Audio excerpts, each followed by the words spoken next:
Hello, people, and welcome to follow the grand finale of the World Team Carcassonne Online Championships 2025. It is finally here. And we are alive and we are awake at 4 a.m. Finnish time because we just absolutely cannot miss this absolute banger. Now, Japan and Chile, of course, are the finalists. Japan notoriously has already 4 World Championship titles and now trying to reach their 5th one. The only loss the Japan has had when it comes to not receiving a title has been in 2023 when it fell in the hands of China. But other than that, 2020, 21, 22, and 24, Japan has been really just unbeatable. Chile, on the other hand, has had a pretty staggering run this year. As you can see, well, they are in the finals, but also this is of course their best performance that they have ever put on a pedestal, so to say. Now, Chile has been in the playoffs 2 times in the span of now 6 years. They reached the playoffs in 2022 and then in 2024. Now in 2024, it was the end of rain for Chile during, I believe, in the round of 16 when they fell actually to Japan with numbers of 4-1. No, actually it was in top 16 in 2024 with numbers 3-2, and then in 2022 they fell again to Japan in the quarterfinals with the match score being 4-1. So meaning that these teams have collided 2 times in the recent history of, in the very history of this competition, and both times Japan has prevailed. But now it is that time again when Chile has the chance to do some payback timing, like big time, and the arena couldn't really be any bigger as the stakes are as high as it can get. It is the world champion title on the line. Without further ado, welcome to watch the 2025 WTCOC Grand Finale.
Now, as you were able to see, Japan has today two players still standing with 100% win rate, Snow Island and Shoot. Now, notably, Japan has actually benched Y Guru Y, who is actually a top tier performance this season. So, for unknown reasons, I do not really know why he is not playing, and it might become it might materialize into being detrimental to Japan, but they still have a very stacked up a very stacked lineup no matter what. Of course, Japan has a team full of absolutely elite players.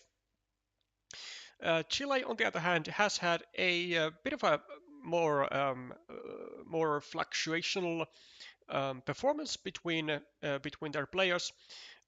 They don't have any 100 percenters if you know exclude the players who have only played one game. King Maori and Vixen 01, I believe, were the ones who will be finishing this season with no losses at all, but with only one duel played as well. But you can see the lineups above me right there. We have on table one Kithara versus Horim Meya, that's Vainiria from Chile, the Chile's captain. Then we have on table two Snow Island versus Diego Acevedo. Pyro versus Brian Townsend on table three. Pyro, who has actually not received too much playtime. I mean, he has been playing in three duels, but his performance so far has been well quite poor, or at least the results. He's only won actually one out of the three duels that he has taken part in, and so today's victory would thus be not only just ever so slightly making his statistics better, but overall would be a fantastic boost for his own confidence moving on his competitive future career. On table four, which is the table that we'll be following, is Arthia versus Claudio Jorquera. Claudio, who has had a lot of playtime indeed, with at least like 5 or 6 duels, I believe 5. But he has a fairly decent win percentage. I think he has won like 4 out of the 6 matches or duels, I want to say. So definitely looking to increase that today. And Claudio, one of the, I would say, better, well, one of the best Chilean players out there as of right now. And then finally on table 5, we have the undefeated Japanese master Shoot, who hasn't actually lost a duel or a game during the entire season, which is absolutely just mind-boggling, to be honest. Like he's won 5 duels, 10 games, no losses whatsoever of any kind. So Shoot is definitely one of the top tier candidates here to take a point to Japan. But he's facing a really strong Chilean, almost a master, Adam Las Hers, who is definitely in a very hot shape as well, with a decent win percentage, and having had the pleasure of playing him just just about 24 hours before, then Aran is definitely looking to cause major problems to the Japanese. Welcome, Ale Rosario. Glad to see some Argentinians and most likely some other American and maybe also Asian players in the chat. Now, of course, not expecting all too many Europeans to be awake, but maybe the Western Europeans are still trying to hang in there.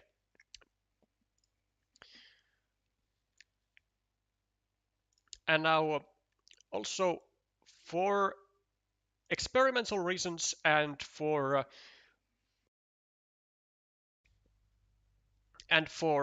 future efforts, I will be using an extension during this game in order to like let's say forecast the points overall for the players, and as well to do some easier tile counting if that becomes necessary, and most likely it will. So,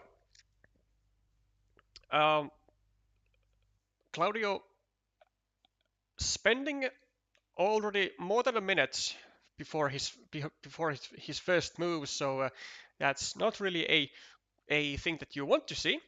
But Claudio is not the slowest type of player, so there should be no worries of him running out of time at really any given moment. Getting a 3-point road and causing some potential issues for the 1-point city of Arthia, having a platform here to make an attack or a obstruction is going to be decent for Claudio there. And a quad city for Arthia, which is really a horrible tile, really for blue, or really for anyone at this stage of the game when it is like very early to it, but does go for the ruin plan and immediately gets attacked by Claudio. Also gets a restriction going on Claudio's city, which is gonna come into not so handy for Claudio really.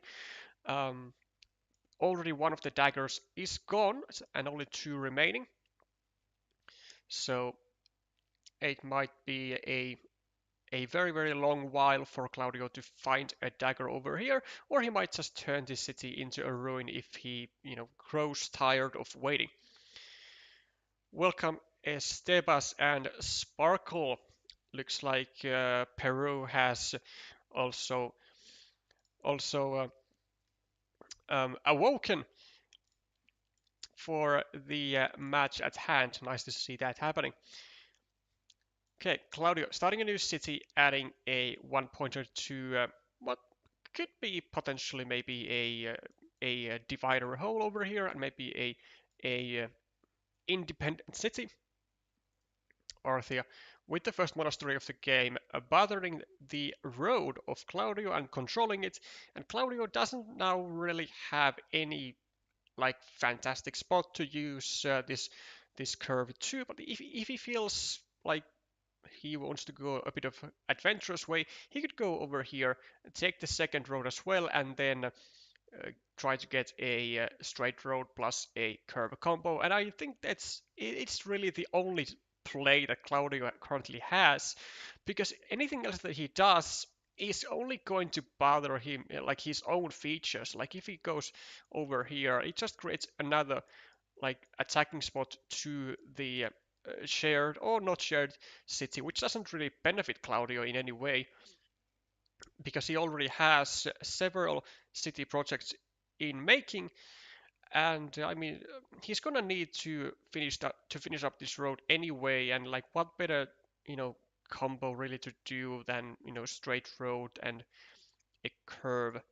Like yeah, it could result into getting restricted on here maybe to a dagger, but like so does the monastery, like, and it also takes away the only road end from the board, which now gets to Arthia, and he's gonna direct the city to, like over here. Oh, nah, I don't think this is actually that good, because now Arthia is giving out a potential 4-point road for Claudio to grab with the dagger, and yeah, I mean, why not just take 2 points though and give yourself some rodents over here, city caps over here, all which are going to be benefiting your monastery.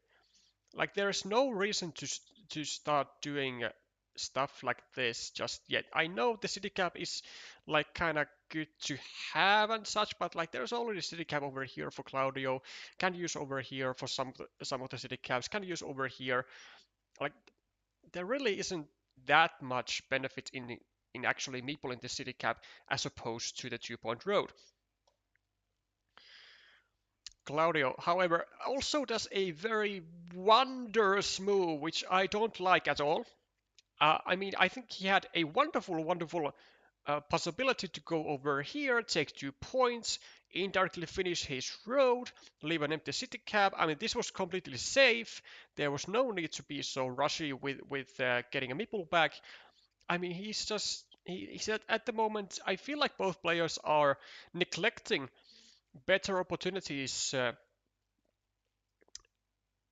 on the board and just going for like very safe, or in Arthia's case, even slightly risky moves. Not a fan. Not a fan, I gotta say.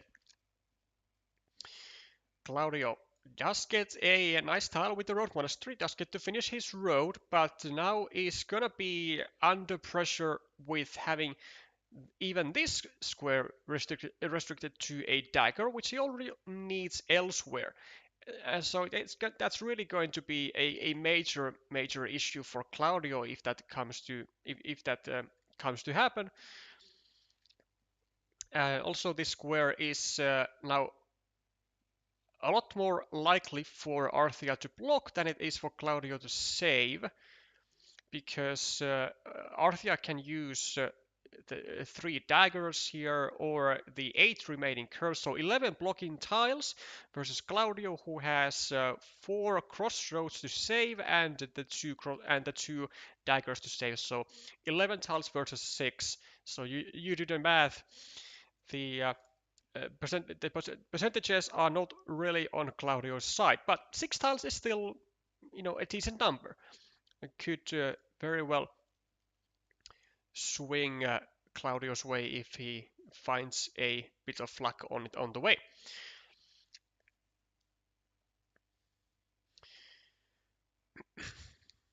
Claudio goes for a secondary meeple on the ruin, or well, a city at this point really.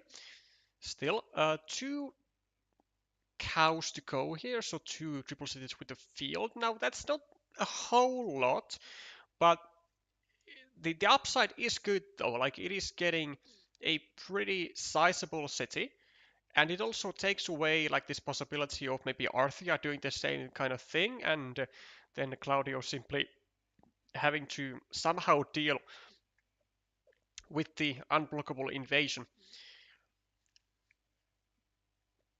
Now we can already go over here. We are now taking away this potential blocking option from Arthia of restricting the square to a dagger. Unfortunately, at the same time, Arthia does draw one of those said daggers, and now only one of those remaining in the deck. So not a whole lot of faith for Claudio for Claudio City to actually emerge to emerge whole from this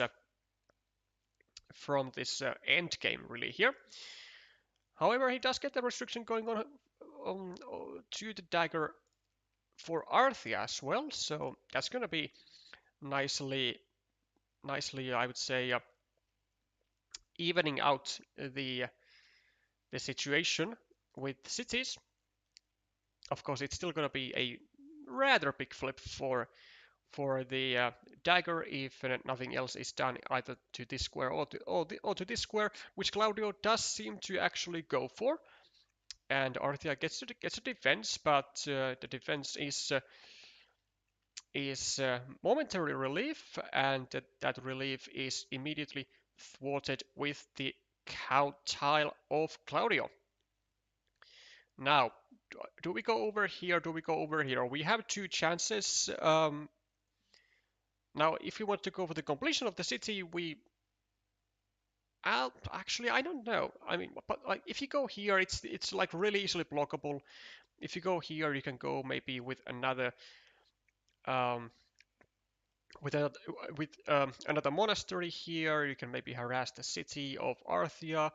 And actually now Arthia doesn't actually even have, or he doesn't even actually have really anything he could use to block, or well, not with this tile, because if he goes over here like this, there's still gonna be a daggers, or yeah, a daggers in plural, plus the road Doritos, two of those, or it's gonna be a triple city plus triangle combo, both of which are just devastating for Arthia, and he's gonna be really, really just trying to figure out that what the hell is he gonna do with this. He might even have to attack it, who knows? Okay, so he does go for the restriction immediately. Looking to now grab either one of the two, well, either the remaining divider and go over here, attack the city, or he's gonna try to get one of the three remaining vanillas and go over here and block the square, or actually he could even just add a point with a road Dorito for Claudio himself and block the city that way. Any of those options at this point is actually just worthy to do for Arthia, because he just has to, at all costs, uh, avoid the situation in which this city gets finished. And right now, the sequence of tiles for Claudio is gonna be a triple city over here, and then one of the three remaining field Doritos or the divider.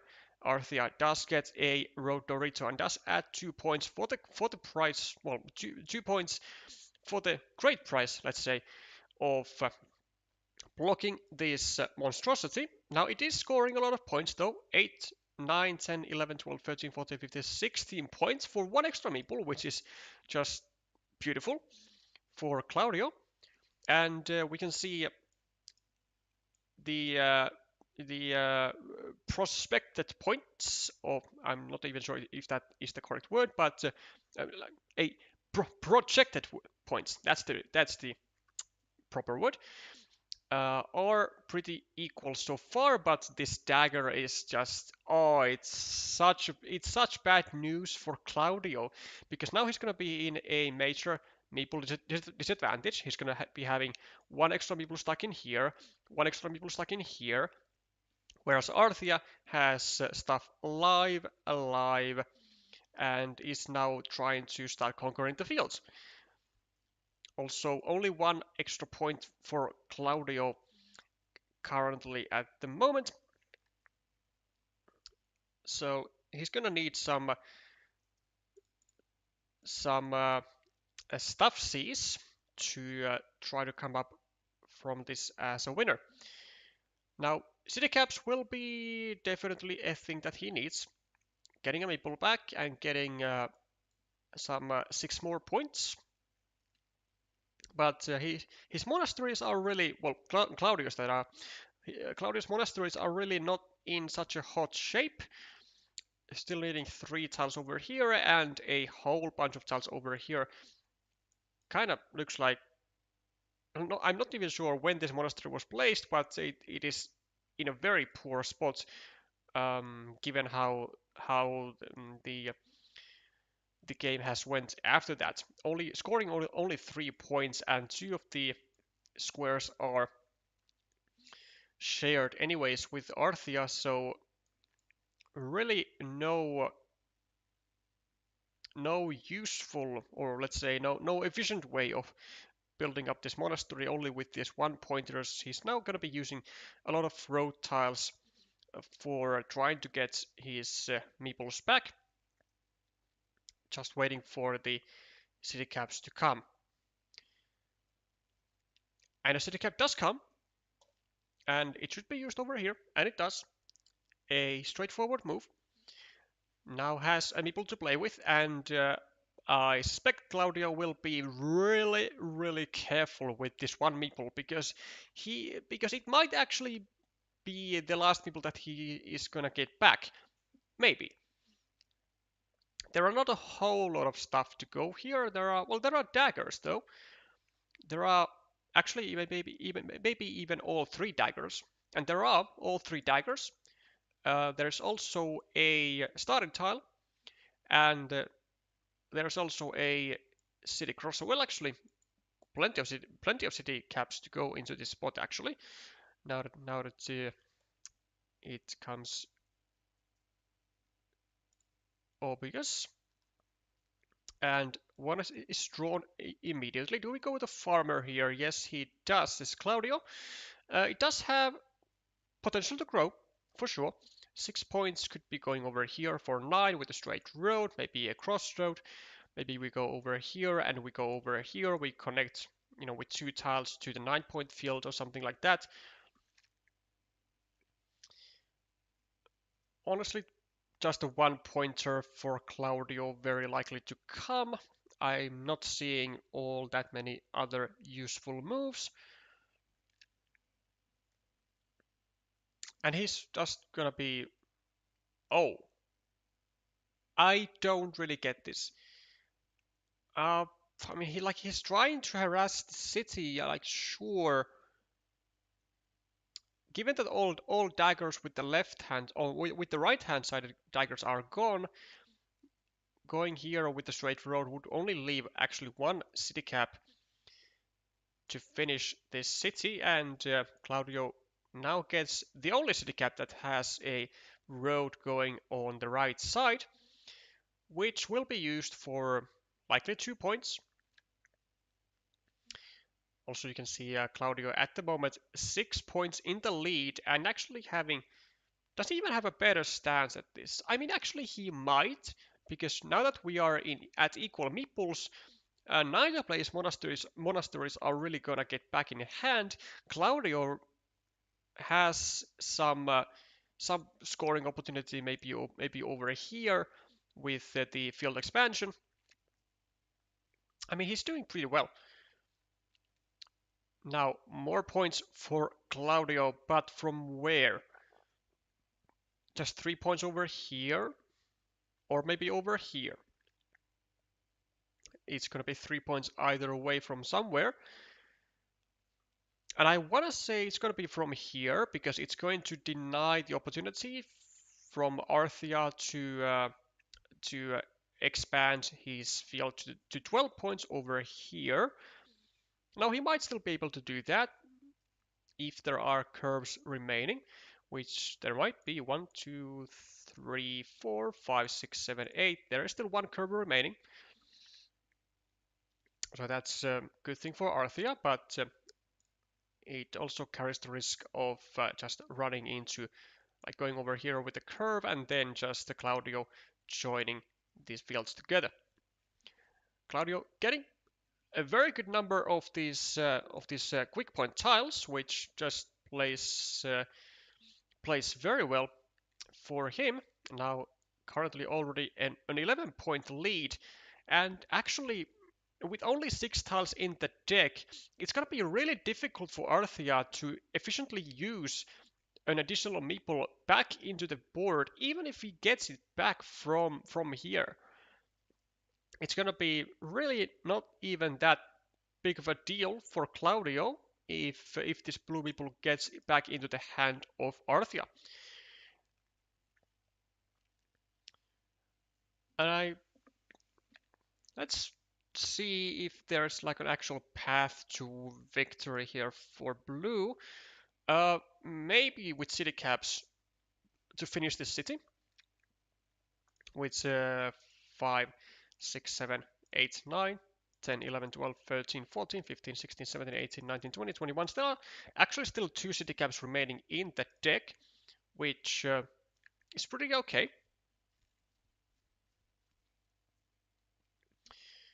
And for quick sees, I'm gonna take a look at which tiles are exactly remaining in the deck.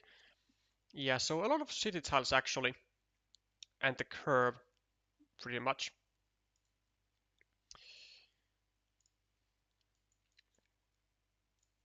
Which is decent news for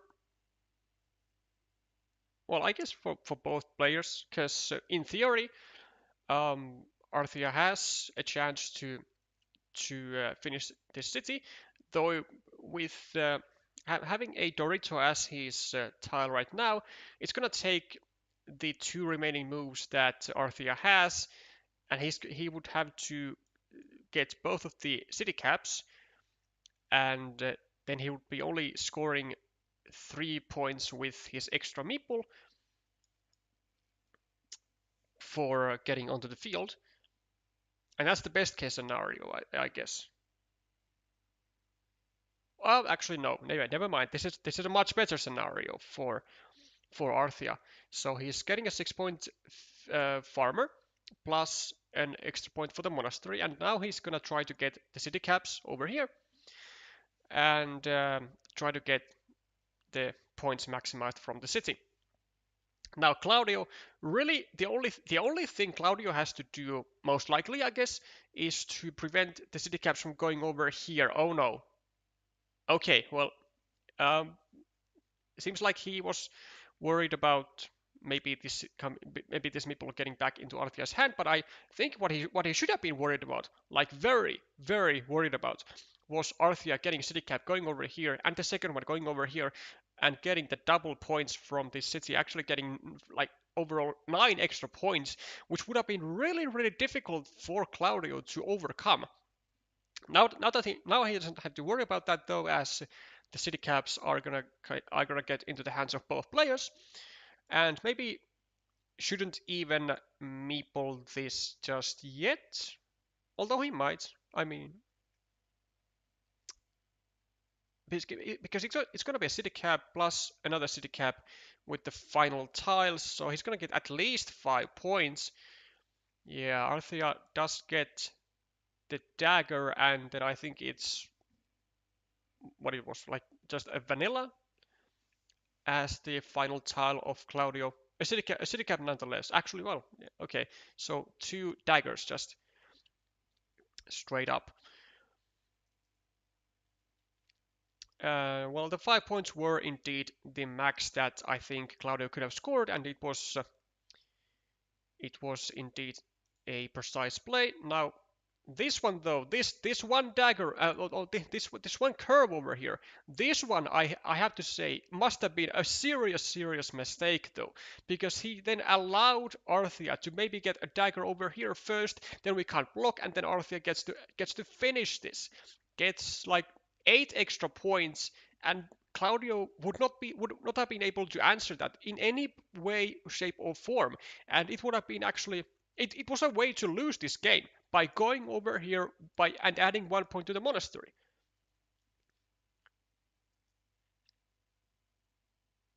Yeah, it's a 7 point win for Claudio, but I think he definitely he gave a chance for Arthia with this curve. He definitely gave a chance. Should have definitely, I think, go over here and block the city to be sure that those city caps are not getting into the hand of Arthia in a effective manner. But the result is the most important for the Chilean player, of course. It is 1-0 for Chile on table 4.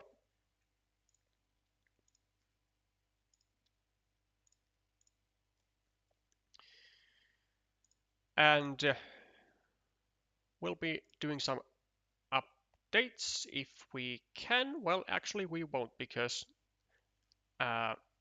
we would have to do it just manual way, or there aren't any other games finished.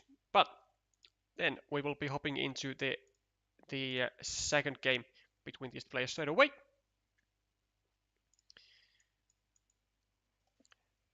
And Arthia is going to be able to now grab the starting player advantage and the starting turn. Welcome, Osvaldo. Nice to see you. Nice to see some Mexican blood over here as well. Also, congrats for your national title. I am very much wishing that I will be able to go to Herne no matter what, but it's going to be a financial question.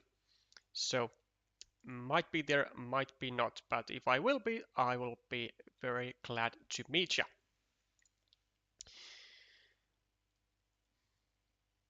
Arthia starts a city, and the first monastery of the game goes to Claudio as along with a 2-point road. Arthia simply preparing a road for himself, not bothering him to place a meeple to a 1-point road. Although maybe you could consider going over here just to deny maybe like some backdoor options of having like a straight road and a curve for Claudio, but it is pretty much a move that I would almost never make myself. But now the road is taken, and Claudio is gonna immediately get an obstruction going. Now, however, this obstruction isn't actually that bad for Arthia because if he gets to go over here with say, for example, a road Dorito, he can then build the road, get a 6-point loop, and life is good. But if Claudio gets to decide, he just gets 3 points, which is all good. Now, I mean, there's gonna have to be just this, right? Just taking a potential 5-point road over here. It's not like Claudio has really any other moves to do. Like he can't go here or can't go here, can't go here, because they are just all horrible moves. They just help Arthia to build up his stuff.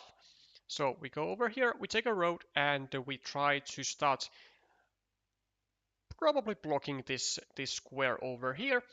It does sacrifice our monastery, but the the blocked city is going to be way too dangerous to be left untouched.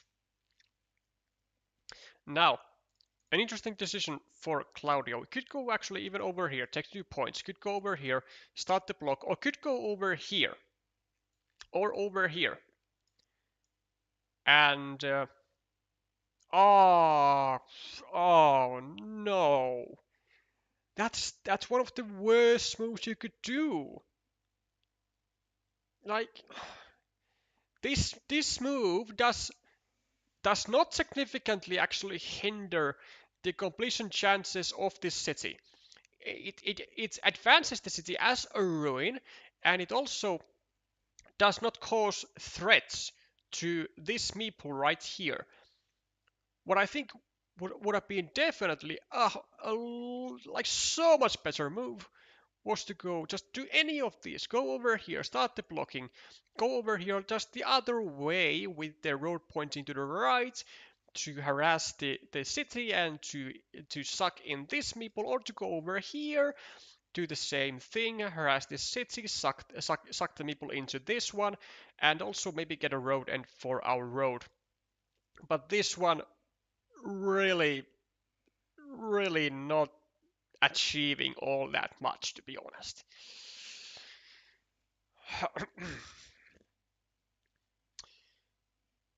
Claudio saving his road, and Arthia now getting a starting tile. And actually, yeah, I mean, yeah, like Claudio wanted to bank on Arthia on those 2 starting tiles. That surely one of those is not gonna come into the hand of Arthia like ASAP, and he didn't go here to finalize the block. Instead, he just wanted to keep his road safe. But look at the city now. Just look at the city. It's such a dangerous city. Like, it can be attacked, but you first gotta get the attacking tile, and that might be out of reach for Claudio if he doesn't start actually getting those like immediately. Now the good news is that there are 2 attacking squares to the city, but if you just keep getting road tiles, it's gonna be just absolute horror for Claudio. Like, he is gonna be sitting in a features position if this city gets completed. Luckily, it does not. But this isn't actually the most juiciest tile to attack the city with, because you have to sack points. And you can't go here like you would usually want to do, like finish the road, start a city, or take 3 points here and start a block. But this city is so far gone that like we gotta just attack it, no? Like we gotta sack points, unfortunately.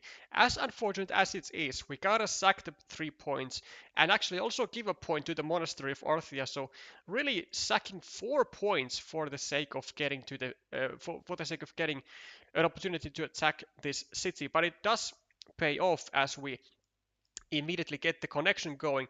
And now the city is, I mean, it's virtually unattackable because the second either of these players goes over here or over here and meeples a city, then a city tile is going to go over here or over here and block this square because there is no quad city remaining. So really just beyond reach for a secondary meeple to be placed in here by either player. Or if they are feeling like truly adventurous, then I guess they can do it, but it's going to be a major sack most of the time. Also because there are not that many triple cities remaining in the first place, only 2 cows and 1 horse remaining. Oh, does he really go for it? Oh, he does. Oh, he does. And he might actually somehow be successful in his attempt. Uh, well, he's gonna. This The next thing we have to do as Claudio is we go here. Just disregard anything. Do not go here. Don't do just that. Just do this and secure the spot. We have a 75% chance of getting to the city and just winning the game on the spot. Like we are really banking on this stuff, and I mean Claudio just has some real willpower of just ignoring the threat of getting blocked for 1 point with only having 2 meeples actually to play with. Um, but he just goes for the plan. And now he has a 75% chance of actually just straight up winning the game, most likely. Because he's also controlling the field. Wow. Wow. That's all I'm going to say. Arthia, with a straight road, is going to try and go for the block on the road. And also there's like some sort of restriction on the field, taking out a green square and a second one as well. Claudio with a filled crossroad, getting 3 points, also making some quick point potential here for two 3-point roads, which the first one is gonna get to Arthia. Arguably, I think it was actually better to maybe even take the other one, because this one now creates green squares to the field of Claudio, which could have been avoided, at least momentarily. But it's not like it's a big mistake or anything. An inaccuracy at most, if even that. Arthia also gets the second 3-point road, which is decent for him. Now he has to get as much compensation as he possibly can, uh, because he has to assume that Claudio is gonna get one of the 2 cows and just get a massive load of points. Actually, let's see. 1, 2, 3, 4, 5, 6, 7, 8, 9, 10, 11, 12, 13, 14, 15, 16, 32 points for the city, plus the 3 for the field. And that would be I'm just gonna say that it's gonna be too much for Arthia to like get past. City cap for Claudio, not available quick points to be taken. Maybe we just start a new city, maybe over here, could be good. Then when we finish it, we drop another farmer. Yeah, just like this. Straight road for Arthia. I mean, going over here or over here, yeah, either one is fine. And now we just go over here and we drop a farmer, maybe. Or I mean, we could actually just meeple the city cap as well, because this city cap is also going to create another attacking opportunity to the field, and it's not like Arthia is gonna go rogue with his final meeple onto the field immediately. It's yeah, more like Arthia has to kind of keep that in storage to score quick points. Or does he though? I guess he does. Maybe like from rodents. Maybe if there are available city caps like this one now. But Claudio, with by not meepling the city cap over here, he is definitely gonna go over here and drop a second farmer. Because this is like usually like any time that you see your opponent not dropping a uh, a knight in the city and instead getting two peoples in their hand with a potential big field, you already know that they are going to try and attack the field with their very next move. Because two meeples is the ideal spot. Because of course you can use the other one for something. In this case, the field, and then you can use the second one to still score quick points. The cows are still in the deck with 9 tiles remaining. Still a 75% chance for Claudio to straight up win the game. He's only 12 points behind, and he has this. Also, he's just getting another 15-point field over here, which is pretty ridiculous actually. Well, another. It's not really another as of right now because this field, well, quote unquote, the main field, which is actually smaller than this 15 point right now, is equal after Arthia having invaded it successfully with this blue meeple at the bottom. Now both players just really looking forward to see those cows. Claudio more so than Arthia, because actually Arthia, like, even though he has to get the cows, he can't actually do much with them. They are they are more so just to deny the points from his opponent.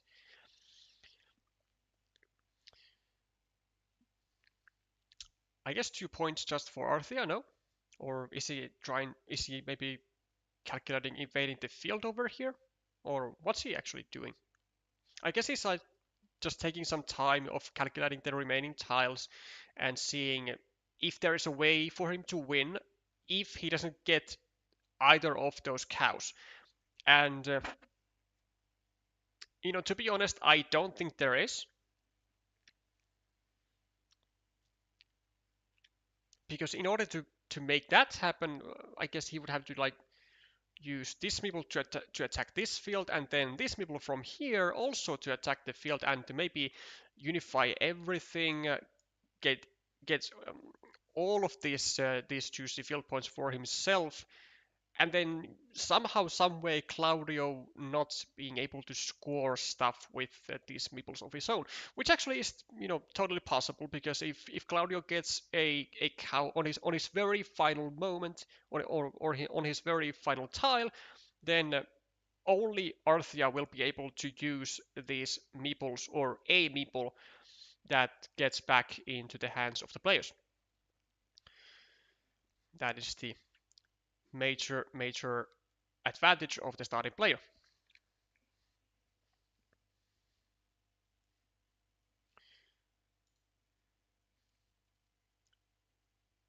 plus a 9 currently projected. And well, he's going for the 2 points. I mean, quick points seems to be like a decent way to go, as long as those cows are not appearing in Claudio's hand. And well, if Claudio gets it, like, let's say in 1 or 2 moves time, then we still might have a chance as Arthea to just simply attack the field or fields. Well, the first cow goes to Arthea, and he's going to be having a sigh of relief. Now 3 tiles for Claudio, 3 for Arthea. And Claudio going to be really praying for that second cow. Because otherwise, it's going to be really difficult for Claudio to make a win out of this. Even if he connects to this field, it's going to be 9 extra points. If he goes from here, it's going to be 8 extra points. It's going to be rather difficult with having equal meeples. Well, he may be able to get a meeple still back from here, or meeples, if he gets the triple city with the road. It's going to be a 0-point move, but he's going to get back 2 meeples. But at this stage of the game, I don't think those meeples will matter, because there aren't really any places to score with extra meeples. Like, it's going to go 1 on the road and 1, I don't know, to like a 3-point field. So like that's 8 points for the price of 2 meeples. And that's not really enough when you are 11 points behind at the moment. So really it might be that Claudio just has the 50-50 chance of winning the game by just getting the cow, and might not have even other ways. Well, actually, if we think like really positively, let's say Claudio could actually just get. Ooh. Oh well, yeah. This is neat from Arthea, trying to get the remaining road monastery to go over here, finish the road, and equalize all the fields. Would be worth 16 points. And then he's using his meeple now because he wants to be sure that he can use all of the meeples that he actually gets back from this if the worst happens and Claudio gets the cow. So one thing that Claudio might be able to do maybe is to, well, 1, 2, 3, 4, 5, 6, 7, 8, 9. There are no curves. Maybe we can go over here, or maybe we can go actually over here. Not the worst move, you know. Just go over here, try to get the triple city with the road. Then maybe we get also the road Dorito, the road monastery, and then we just have 2 meeples to play with. One goes to the monastery, and one we just score points with. Actually, could maybe win us the game. We are 14 points behind as green. Like going over here and then here, it's 8 points, and then we have actually we can only use one of those meeples. Yeah, it's actually not enough. Yeah, I don't think it's enough. Because then Arthea is gonna get at least 1 point over here. Yeah, I really don't think we can win without the cow, which is unfortunate because we now have a 40% chance of actually getting it. So pretty much just a 40% chance to win. Yeah.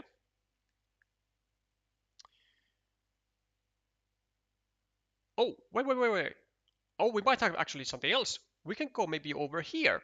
We can do this. We can lay down this monastery spot. And we just get the monastery as Claudio. And we get 8 monastery points. And we get these 9 extra points for this field. That's 17 points move. And then we'll be plus 3. And Arthea will have to get 4 points. One comes from the cow. And then maybe 2 comes from the triple city with the road. And maybe, I don't know, a road tile? Like just a random road tile? Actually, yeah, this actually sounds like a very good plan. Just going over here, laying down this road monastery spot. Like we just use it over here ourselves. Score 17. 17. And then we have 2 major tiles for ourselves. And maybe both of those could win us the game. Maybe. This might not be a 100% win even with the Road Monastery, but it's going to be a pretty damn close. And Claudio must know that the Road Monastery is still there because of this meeple by Arthea. He definitely knows it's there. So why not just lay it down? Oh no! Oh no! And Arthea gets the Road Monastery.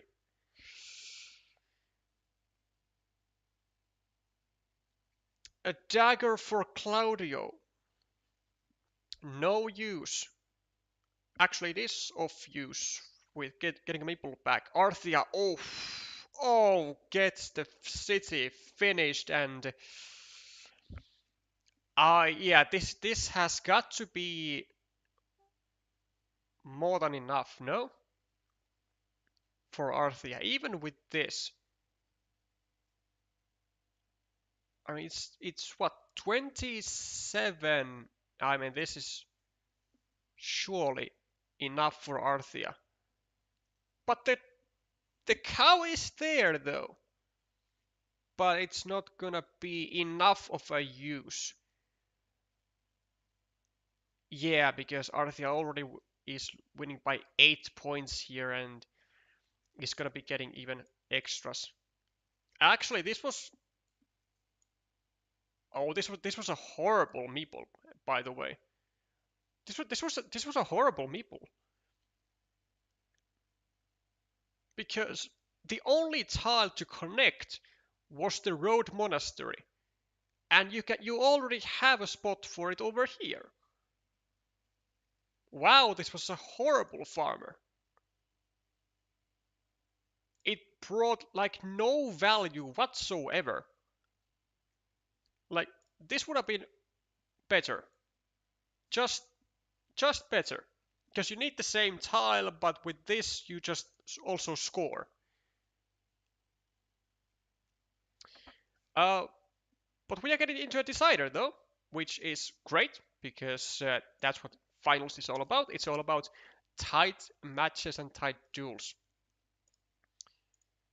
And now we are definitely gonna try to get stuff updated for you, and we certainly can get stuff updated. We have 1-0 for Kithara, 0-1 for GDLK, 1-0 for Pyro, a decider on table 4, and a decider also on table 5 between Shoot and Adam Lasers. Wonderful stuff. Everything is still open in this match. Wow.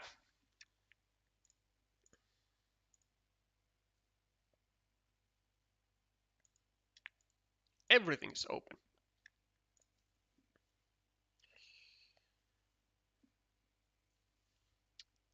Okay. Let's see. Road for Claudio, and curiously enough... Wait, who's... Oh no, Claudio's gonna be taking this road, of course. Okay, never mind. Never mind. And so does Arthea with a crossroads. And now, no real good place for Claudio to place this road to. He's gonna opt to go for a minor obstruction of the city.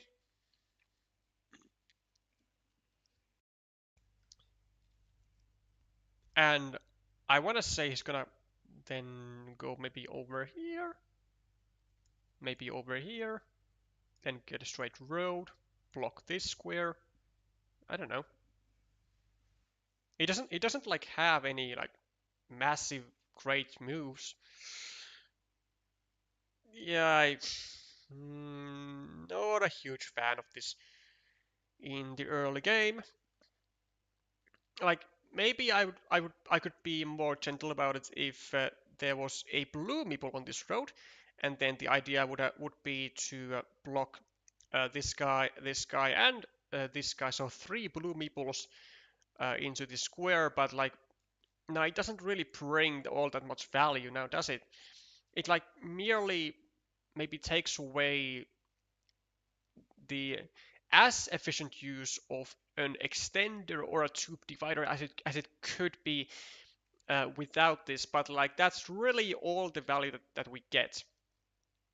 Now, arguably though, we didn't have all that much value we could have gotten anywhere else, like even over here or over here, which were the ones that I suggested. But I mean, like those either don't bring like any massive edge for green here.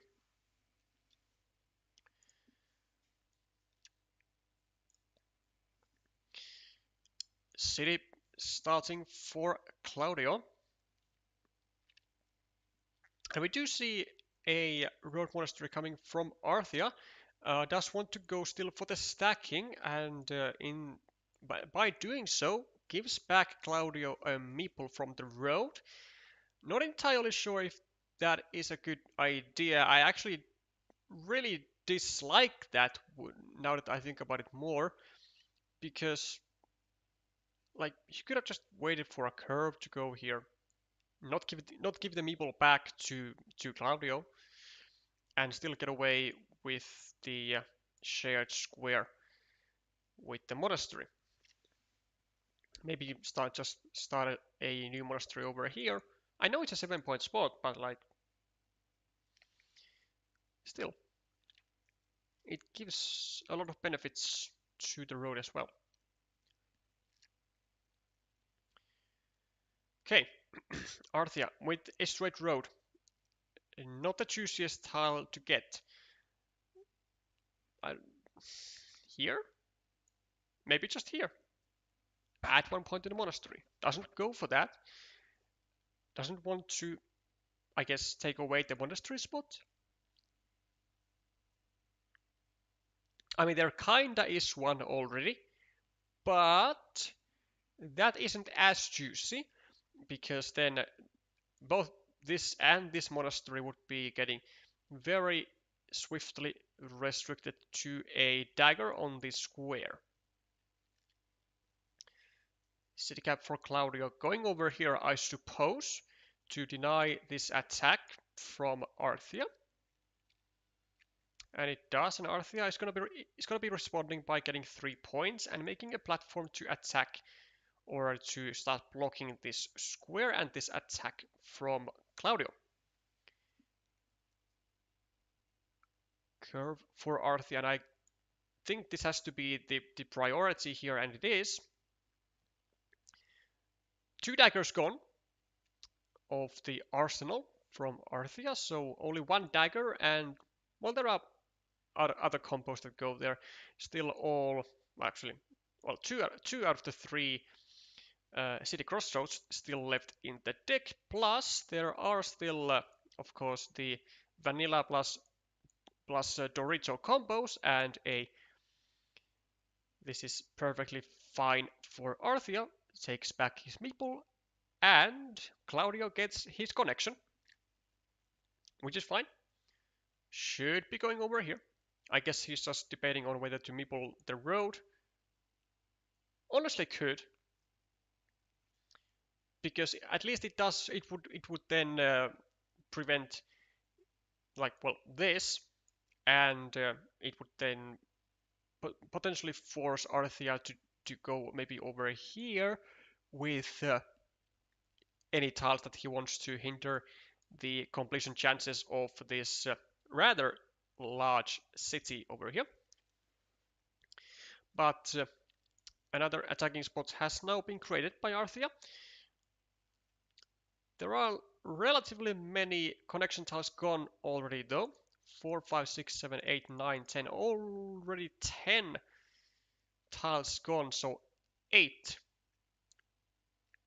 combined triple cities and Doritos remaining. And I suppose this is gonna be the thing. Yep, just to be able to ensure that when a road monastery comes, then Claudio will be getting this monastery back for sure. Okay, now take into account the dagger asymmetry. We gotta go here because we have 2 daggers of this sort gone, but we have all 3 daggers to go over here. So going over here much better, much better than going over here. Gotta realize dagger symmetry, and here does realize he's no stupid. Goes for the max value, if you can call it that. 1, 2, 3, 4. 4 vanillas gone, but yeah, you can now see that Arthia can go over here or over here, but either way there will be at least 3 tiles to fit into that square still, because there is still the vanilla and both dividers remaining, or there are just 3 daggers, and we can always save the city as Claudio, and that's exactly what Claudio is definitely going to go for. And conveniently enough, oh, the road monastery. And yeah, we definitely take those. We don't even have to like really worry about this um, getting blocked, because there are, I mean, either it's gonna get blocked and there are uh, like plenty of points in the city to justify this 1 extra meeple. Again, 5, 6, 7, 8, 9, 10, 11, 12, 13, 14, 15, 16. Again, 16 points. Or then we just have the 2 dividers still remaining in the deck if Arthia goes for the attack, which he doesn't, because there is oh that is splendid. a splendid decision by Arthia. Now, many expert players, and especially just 300, would be going just over here and attacking, disregarding the fact that there are 2 dividers and only 1 connection tile, only 1 field Dorito, but not Arthia. He chooses to limit this square to 1 tile, and 1 tile only, the 1 remaining vanilla, takes away 2 dividers, and it immediately pays off. Claudio will be still sitting pretty tight with his extra 16 points, and I mean Claudio is actually still at the moment in a worse position if he does not get the vanilla, because Arthia now does have this as a rather huge threat of just straight up 10 points, and he has the extra monastery that can still get back into his hand. Now it is blockable though, and Claudio might just go over here and meeple the field. Not a bad move. Or what I think he is going to end up doing is maybe even just go over here and do some restriction stuff to erode Dorito, because there's only 1 of those remaining in the deck. But like both are decent options.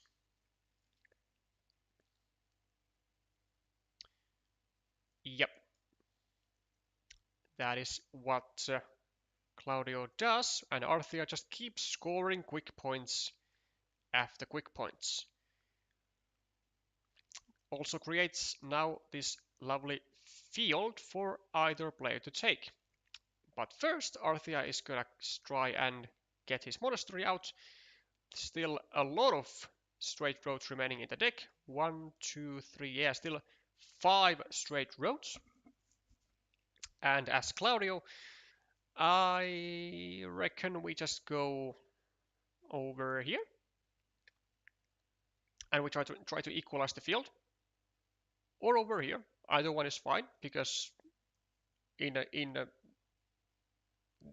a massive likelihood that Arthia does get the straight road at some point and gets this meeple back, and also connects all the fields like this. There it is, the straight road. Now, I don't assume Arthia to be going for the road, even though it's 5 points and still 2 times to go over here. It's just gonna be down to the hand of God of who gets that road to himself, or he does. Wow, I did not expect that. Okay. Does not want to leave it up to chance.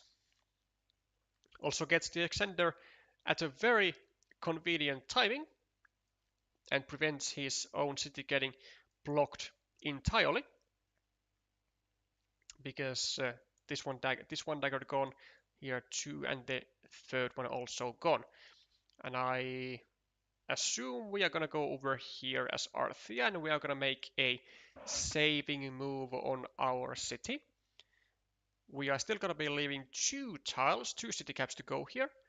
The tube divider, which there's still 1 remaining, and also this vanilla. Making this vanilla even more juicier for Arthia to get. Oh, he doesn't. Oh, that's horrendous. That's horrible. That's gotta be horrible. What the? I have no idea what this is. Because it wasn't like a significant chance, like a big chance that he would get the city like blocked. Not right? Like, why not just go here and prevent your city getting blocked entirely? Like, now you just sacked the city for nothing. I don't get this. But okay. Claudio now again is in a position where he is really needing to finish the city, this big city. But now he just has like a bit worse odds for that to happen than in his previous game. Welcome Mauricio, an avid supporter of Chile, I believe, and I can see from the message. Glad to see you here. There's a possibility for Claudio to actually just go over here or over here and meeple this field, and then when Arthia gets, or if Arthia gets himself a road, a field crossroad, then he would be unifying the meeple to the 12-point field. But of course Arthia sees that, and he's not going to fall into that trap. Now we could still go over here, I suppose, make our life a little bit easier to still get a connection onto this 12-point field, even though I think there are still tiles to fit into this square as well. Well, there are still the two field crossroads, and maybe even straight roads as well. 1, 2, 3, 4, 5, 6. Yeah, 2 straight roads. A lot of road tiles still remaining actually in the deck. And it's not like we do all that much with this tile anyways. How many city caps are there? 1, 2, 3, 4, 5, 6, 7, 8, 9, 10, 11, 12, 13, 14, 15, 16, 17, 18, 19. Actually, 4 city caps. We could even start a new field. I don't know, like here? Like we can totally start a new field. 4 city caps is a lot. And we can get value from straight roads, from crossroads, and then the 4 city caps. So 8, really just 8 scoring tiles for us. That's pretty big. 8 scoring tiles. I don't know why I showed 10 fingers, but 8. Instead, Claudio goes for just this. He's looking to drop another farmer for sure after getting one more city to the field. Arthia, in the meanwhile, does get his hands on the crossroad and get some meeples back. And there is a city cap and another field meeple for Claudio. Arthia gets a juicy 5-point road. There's a monastery to fit into this square, and Claudio finds it. It could be a massive deal. 1, 2, 3, 4, 5, 6, 7, 8. There are no curves though. There are no crossroads. There are no dividers. There's this. Maybe there might actually be still that field Dorito. And it does exist. There is still the field Dorito to fit into this square. Claudio gets to score 3 more points. He has the vanilla, a huge scoring tile. A Dorito, a huge scoring tile. Because it then just takes control of this field. And even this is a scoring tile. Claudio has at least 2 massive impact tiles. At least 2. Now only 1, as Arthia gets a field Dorito. But still, Claudio has a 50-50 shot at winning the game on the spot if he gets the vanilla. 2 tiles left for Arthia, 2 tiles for Claudio. It's another scoring tile for Claudio, but it's not the scoring tile he wanted. His chances have now reduced to 33%. Does Arthia get a vanilla? And he does get a vanilla, and this entire sequence, this entire blocking does pay off, and Japan will win this game, I believe.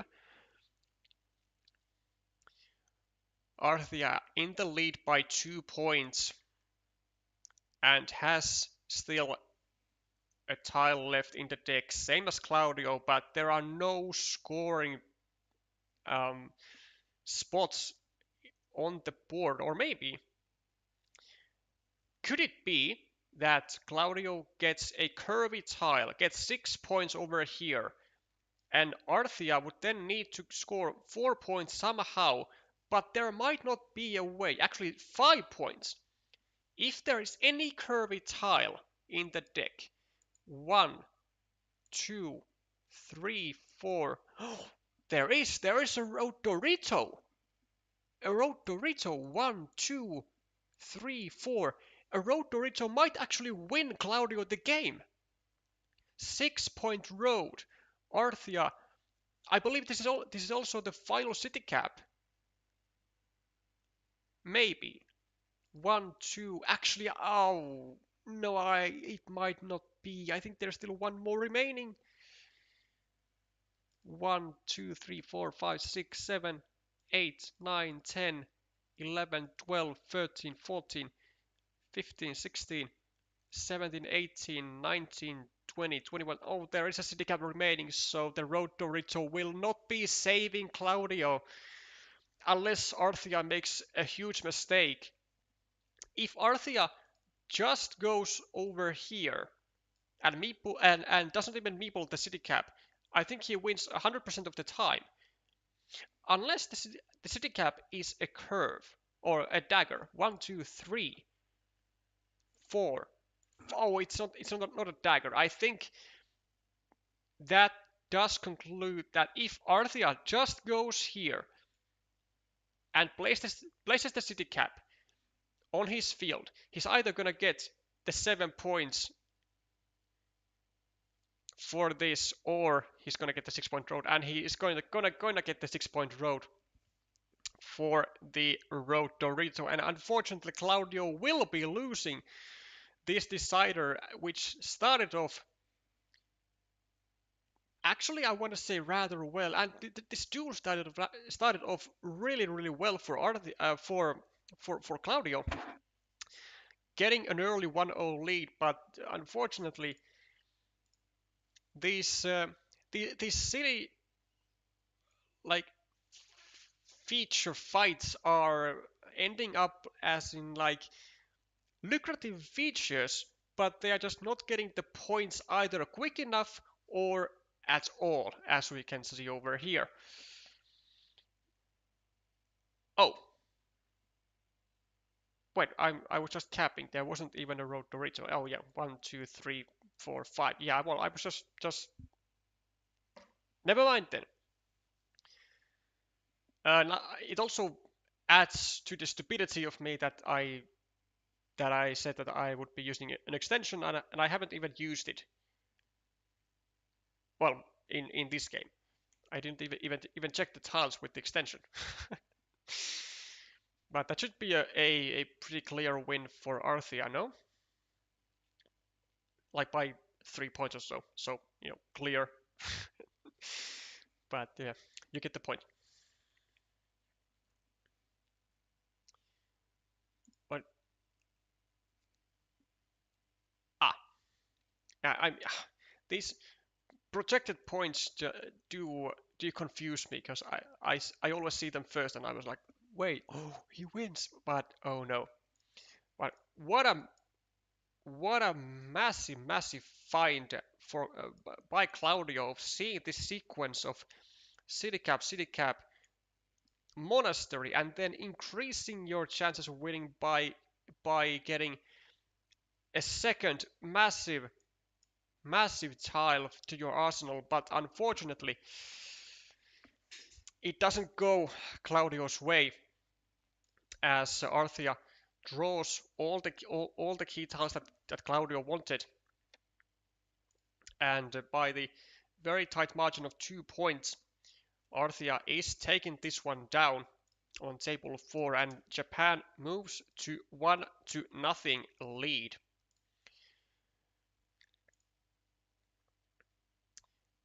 Oh my god. The situation is just can be touched with bare hands. Pyro has won on table 3, but on all other tables, we have a decider going on. On all tables. Well, all remaining tables. But Japan at the moment in 2-0 lead on the match scoreboard, and we only have deciders remaining. So let's have a look at table 5 with Shoot and Adan Lashers. And let's see if Adan is in strike. And he is not.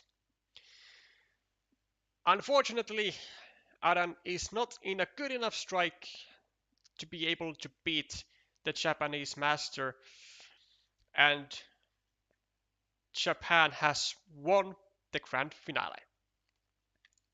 It is now 3-0 Japan, and Japan is just unstoppable. 5th World Championship title will go to Asia yet again. Well, actually 6th will go to Asia, 5th goes to Japan. Let's see if Diego can do some magics to get to get at least one match point on the scoreboard.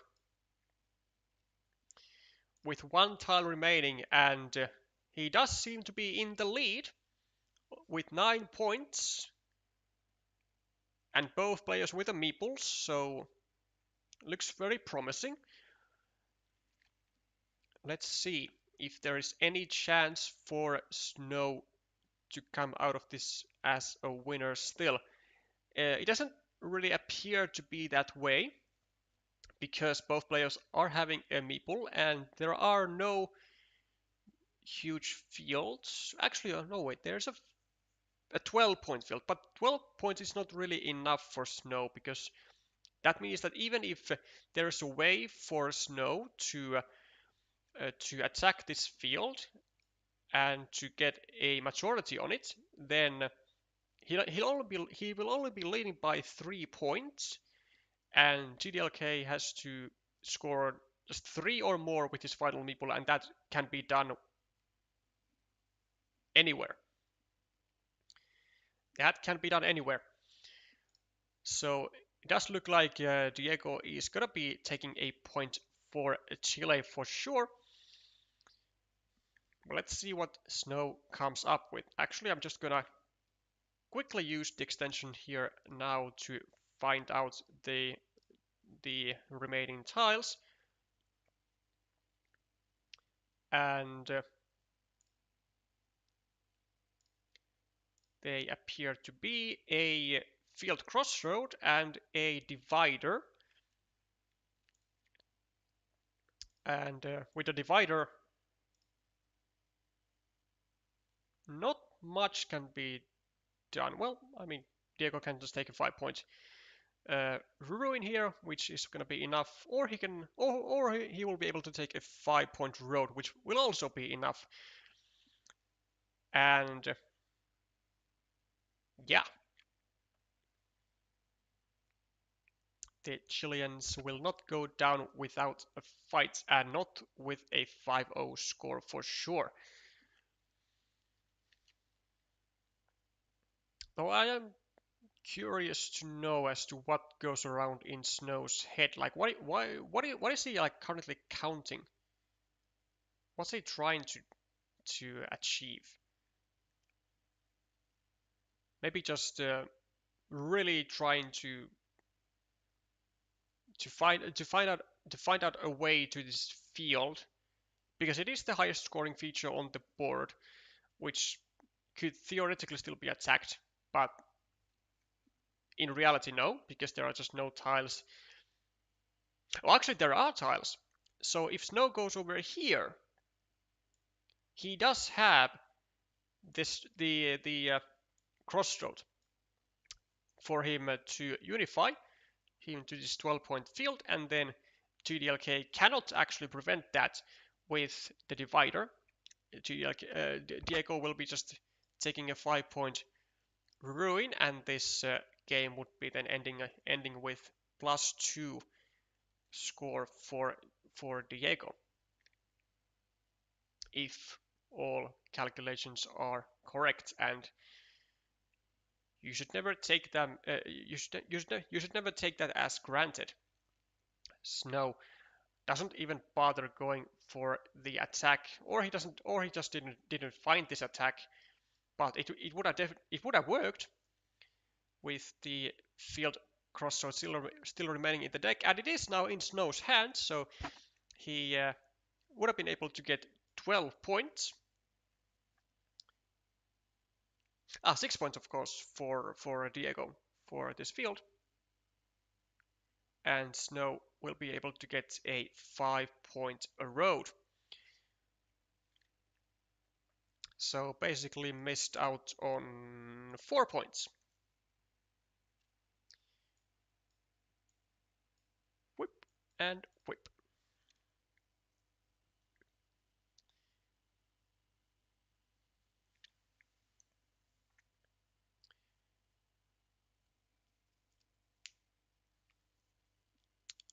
$92 to $78. Looks like the protected points keep changing a bit during the final point count, but that's no issue, because we don't necessarily even need the extension.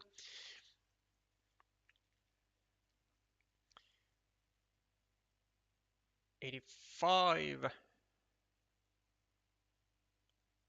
A lot of points in.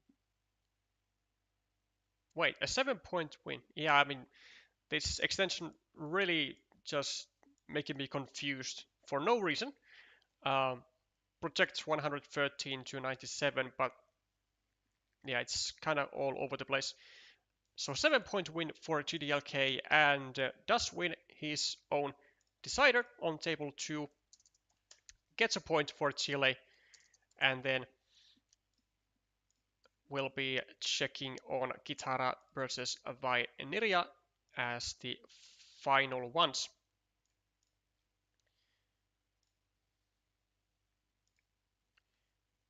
Which still seems to be a possibility. They are still in the middle of the game.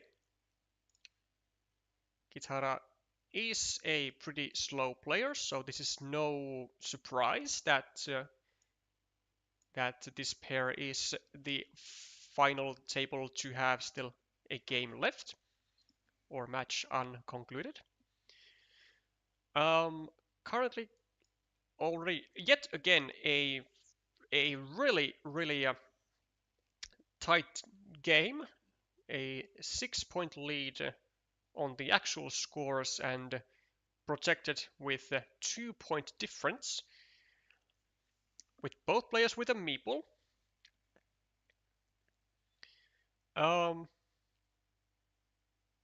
And actually, in order to save time, we will be doing cheating, and we will be checking the remaining tiles. A lot of city caps.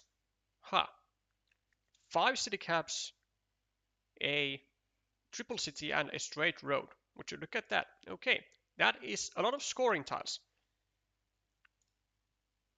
And that's good news actually for the player who's behind, and it looks to be Vainiria.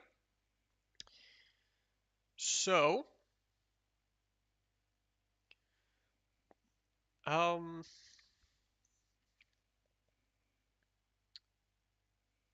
Horim doesn't actually have a field to progress, actually. So, as a matter of fact, it's not that great for Vainiria that there are a lot of city caps left. Yeah, it goes for that. But are there starting tiles? Well, there is one actually. There is one. One, two. Yeah, there's one starting tile. So this is not actually preventable yet, but Kithara does get points elsewhere. Horim with a vanilla doesn't really help his situation. I think he should actually go over here, maybe. It might be necessary. There is, but there's actually a dagger as well to fit into this square, so maybe he doesn't want to take away a tile from his arsenal. Maybe we just go for 1 point, but then it creates. Yeah, he does go for this, which kinda saves the connection, I guess. And the connection will be successful, but I think Kithara has just gotten too much points here. It's gonna be a 9-point move for Vainiria on his final move, but it doesn't look to be, it does not appear to be enough. With 10 point behind projected, and Kithara gonna be getting another 4-point move, Vainiria making the connection to the 12-point field. And it looks to be the Japanese who will be picking the longer end of the stick.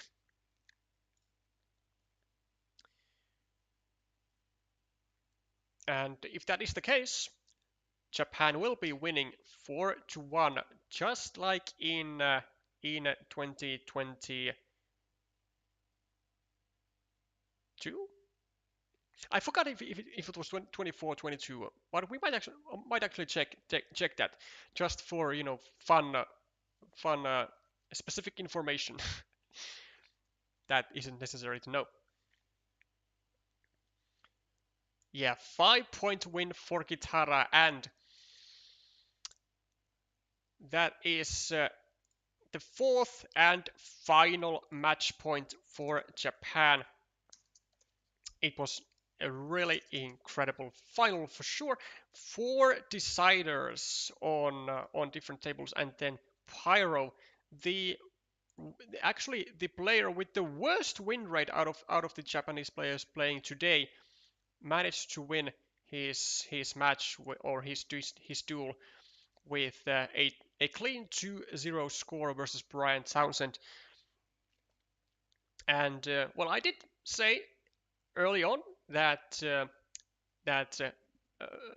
Pyro is definitely looking to polish that win percentage of his, and he did, He delivered, and looks like the Japanese captain has chosen his lineup with care, and rightfully so.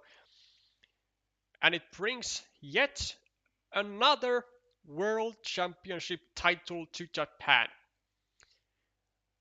Round of applause for Japan for sure. I mean, it's just fabulous, man. Like how they do it from one year to another. 5 years, 5 world titles, and then on the 1 year they didn't make it to be the world champions. They made it all the way to the quarterfinals anyway. So, oh my god! I mean, 5 world titles and a quarterfinal spot is the absolutely staggering and rather scary um, performance of Japan, and it just goes on from one year to another. Like at this point, if you were to bet on Carcassonne and in this very specific competition, I mean, Japan would have like a uh, a betting. Actually, I'm gonna look this word up because I wanna be I wanna make make a proper sentence. Yeah. So the Japan's like multiplier on that bet would be like, I don't know, 1.1 because, it's just such a solid guess every time, man. Such a solid one. Ah, 5 world titles. But of course, we gotta also congratulate Chile, despite not winning, despite not bringing the absolute best dream scenarios for you alive today and tonight. It is still a fantastic, fantastic run by Chile, coming to to getting silver in this competition, which is just absolutely stacked with talent from all over the world. Also, not only did they do better than in any other year that they have done, but they just did better by a mile. Oh, what a journey for really for both teams here. And let's like I said, let's take a quick peek of to get our facts straight. So we go to playoffs of 2024, where we can see that that Japan has defeated Chile in the top 16 with a score of 3-2, and then in 2022 it was in the quarterfinals when Japan defeated Chile 4-1. And now in 2025, Japan defeats Chile yet again, this time in the absolute finals, in the grand finals of again 4-1 with a score of actually with the exact same game score of 9-5. So looks like Chile has had a lot of deciders against Japan earlier on as well. 9-5 in 2022 and 9-5 in 2025. Now, as for the rewards, of course, the top three, Japan, Chile, and Ukraine, will be getting an additional spot in the individual world championships in Germany, Herne, this year. And they will be held in late October. And so now the only question for Chile once they get emotionally through this rather uh, sad momentarily sad moment, but still a moment that you should absolutely cherish and be joyful about, is who will they be sending to the World Championships as the representative with the spot from the WTCOC. Same of course goes to Japan and as well as Ukraine. Well, Ukraine will be having maybe not that hard of a maybe not as difficult of a time because their participation is a bit restricted due to due to reasons, but really gonna be Japan for sure also gonna be having a bit of a hard time. I don't know how they decide who gets to go from the WTCOC team, but that is of course up to them. Wishing all of the participants well on their way in the World Championships this year in the individual ones. Congrats to Japan, to Chile, and to Ukraine for placing in the top three. And this will be it. This is the end of the 2025 World Team Carcassonne Online Championships. Thank you everyone for watching. From all the way from the very beginning, from April, we have had a very long journey of 2 months worth of streaming, worth of playing, and worth of let's say yelling and mixed feelings as a streamer and as a player. But I am very happy to be here at the end of it.